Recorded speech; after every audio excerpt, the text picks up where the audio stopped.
Hello दोस्तों, कैसे हैं आप सब लोग। तो दोस्तों आज हम आप सबके लिए एक बहुत ही इम्पॉर्टेंट टॉपिक लेके आ चुके हैं, एलिमेंट्स ऑफ टोटल कॉस्ट। दोस्तों ये हमारा टॉपिक है कॉस्ट अकाउंटिंग के सेकंड चैप्टर का, जिस चैप्टर का नेम है cost analysis concept and classification.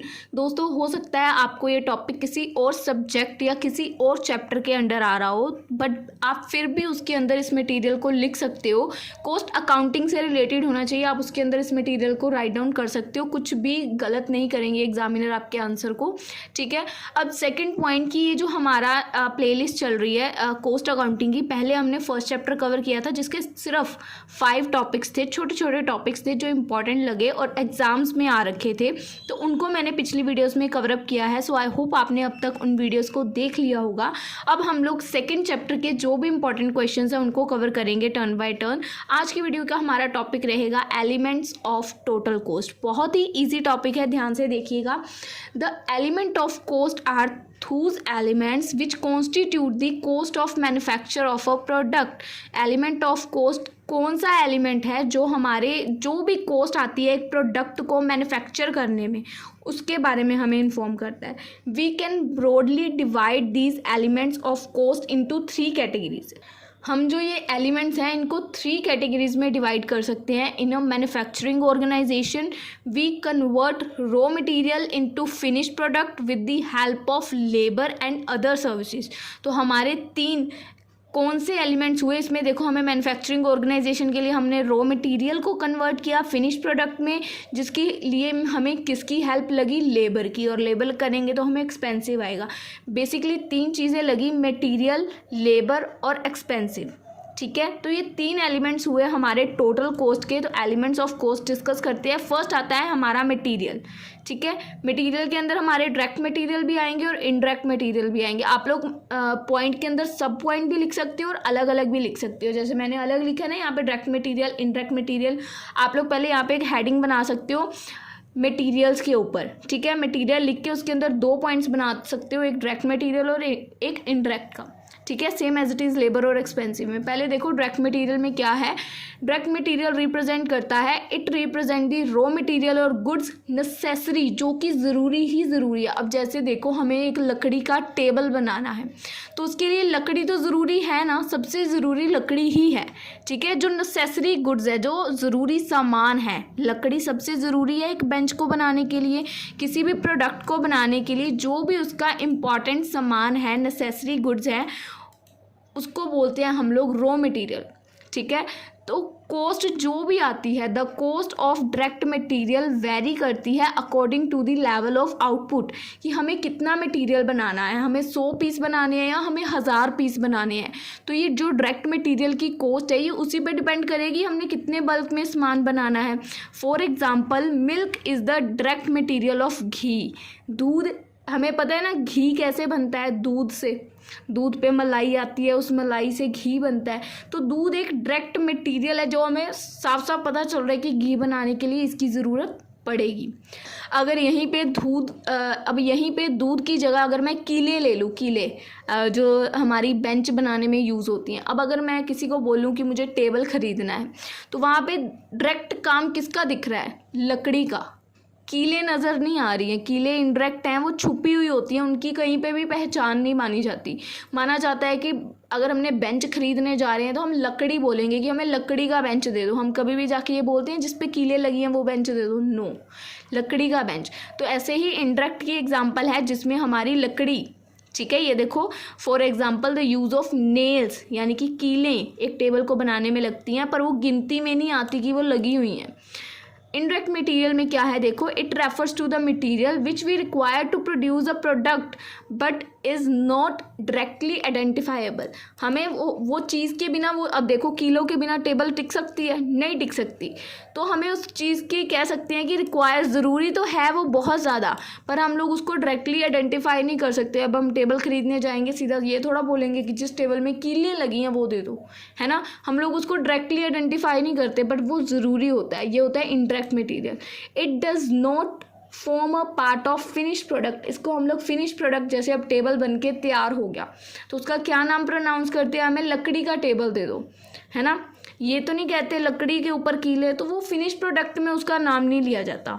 ठीक है, फॉर एग्जांपल कीले टेबल के ऊपर, cost of indirect material does not very in the direct proportion of the product. जो कॉस्ट है इनडायरेक्ट मटेरियल की वो डायरेक्टली प्रोडक्ट के ऊपर आती ही नहीं है, वेरी ही नहीं करती है। ठीक है, अब देखो जैसे मैंने बताया मटेरियल के अंदर 2 पॉइंट्स होंगे, डायरेक्ट और इनडायरेक्ट। अब लेबर के अंदर आएंगे डायरेक्ट लेबर और इनडायरेक्ट लेबर। ठीक है, it refers to the amount which pay to the workers who are directly, जो डायरेक्टली इंगेज हैं प्रोडक्शन ऑफ गुड्स में। It varies directly with the level of output, तो उनका लेबर का भी खर्चा उसी के अकॉर्डिंग वेरी करेगा। पर जो इनडायरेक्ट लेबर है, it represent the amount pay to worker who are indirectly engaged in the production of good. तो इनका खर्चा जो है वो वेरी नहीं करेगा, वो आउटपुट में गिना ही नहीं जाएगा क्योंकि ये इनडायरेक्टली काम कर रहे हैं। ठीक है, उसके बाद direct expenses, it refers to the expenses that the specifically incur by the enterprise to produce a product. ये कौन से एक्सपेंसिव है? जो स्पेशली इनकर किए गए हैं एंटरप्राइज के थ्रू एक प्रोडक्ट को बनाने के लिए। The production can not take place without incurring these expenses. तो प्रोडक्शन हो ही नहीं सकती इन खर्चों को किए बगैर, वो है डायरेक्ट खर्चे। It varies directly with the, तो ये वेरी करेंगे लेवल ऑफ प्रोडक्शन की, कितना आप बल्क में प्रोडक्शन कर रहे हो उसके साथ ये खर्चे हमारे वेरी करेंगे, ऊपर नीचे कम ज़्यादा होते रहेंगे। पर अब आते हैं हमारे indirect expenses. It represent the expenses that are incurred by the organization to produce a product.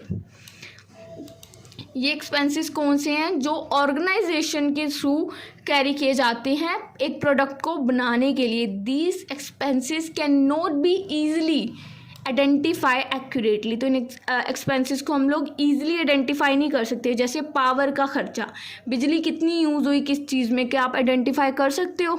No. अब हमने पेन बनाए, यहाँ पे लिखा हुआ है power expenses for the production of pen. क्या हम लोग इसको क्रिटिसाइज कर सकते हैं कि एक पेन को बनाने में कितनी बिजली खर्च हुई या कितना एक्सपेंस आया उसका? नहीं। तो ये इनडायरेक्ट एक्सपेंसेस हम लोग इनको वेरी नहीं कर सकते, और ये ऑब्वियसली वेरी करेंगे भी नहीं लेवल ऑफ प्रोडक्शन में, हमें पता ही नहीं है। इसके बाद नेक्स्ट खर्चे कौन से आते हैं? Overheads. It refers to all indirect material, indirect labour, जितने भी इनडायरेक्ट वाले हैं, इनडायरेक्ट मटेरियल, लेबर और इनडायरेक्ट एक्सपेंसेस, ये सब पे हमारे रेफर करेंगे, सबके ऊपर लगेंगे। ठीक है, उसके बाद आते हैं हमारे फैक्ट्री के ओवरहेड्स। फैक्ट्री ओवरहेड और प्रोडक्शन ओवरहेड और work overhead refers to the expenses which a firm, जो एक फर्म इंकर करती है, firm incur in the production area और within a factory premises. तो ये होते हैं हमारे फैक्ट्री के ओवरहेड। इसके अंदर आते हैं हमारे इनडायरेक्ट, कोई मटेरियल है, इनडायरेक्ट रेंट पे कर रहे हैं, rates and taxes of factory, canteen के खर्चे are the examples of factory overheads. तो ये सारे हमारे फैक्ट्री ओवरहेड्स के अंदर आते हैं। तो ये भी हमारे एलिमेंट्स हैं टोटल कॉस्ट के, इनको भी हम लोग लेके चलते हैं, हमें इनका भी एक अलग से रखना पड़ता है। जैसे अगर हम लोग कहीं पे घूमने जा रहे हैं तो हम खाने पीने का खर्चा भी तो रखते हैं ना, ठीक है ना, तो वही है। तो एडमिनिस्ट्रेटिव ओवरहेड नेक्स्ट हमारा कॉस्ट, टोटल कॉस्ट का एलिमेंट है। एडमिनिस्ट्रेटिव और office overheads refers to the expenses which are incur in connection with the general administration of the organisation. Administration जो ओवरहेड्स हैं हमारे, ये कौन से एक्सपेंसेस है जो इंकर होते हैं, जो हमारा कनेक्शन है जनरल एडमिनिस्ट्रेशन ऑफ ऑर्गेनाइजेशन के साथ, उसके ऊपर ये जो हमारे खर्च होते हैं, यानी कि जो बेसिकली हमारा स्टाफ है, ठीक है, तो उसके ऊपर हमारा खर्चा आता है ना। जैसे सैलरी के, कोई भी स्टाफ को सैलरी देनी है, कोई भी पोस्टेज का खर्चा आ रहा है, कोई टेलीग्राम करने का खर्चा आ रहा है, कोई फ़ोन, स्टेशनरी चीज़, छोटी छोटी चीज़ों का जो कंपनी में खर्चे आते हैं, तो ये सारे होते हैं हमारे ऑफिस के ओवरहेड्स, यानी कि छोटी छोटी चीज़ों के खर्चे।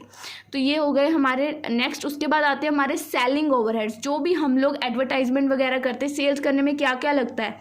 सेल्स डिपार्टमेंट लगता है, उसकी सैलरी, ट्रैवलिंग करके कुछ लोग जो सामान को बेचते हैं, एडवर्टाइज़ करते हैं, ठीक है। उसके अलावा हम लोग न्यूज़पेपर्स में एडवर्टाइजमेंट वगैरह कराते हैं, तो ये सारे हो गए सेलिंग के ऊपर खर्चे।